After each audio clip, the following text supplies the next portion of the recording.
चहुवेद जाण साही शास्त्री कारण मन खुनी नवनिता तैसे घे अनंता एक हरी आत्मा जीव शिव सम ज्ञानदेवा पाठ हरी हा वैकुंठ हरिमुखे म्हणा हरिमुखे म्हणा त्रिगुण असार निर्गुण हे सार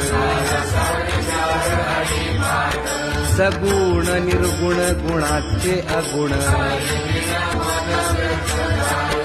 अव्यक्त निराकार नाही ज्या आकार ज्ञानदेवा ठाणी रामकृष्ण मनी हरिमुखे म्हणा हरी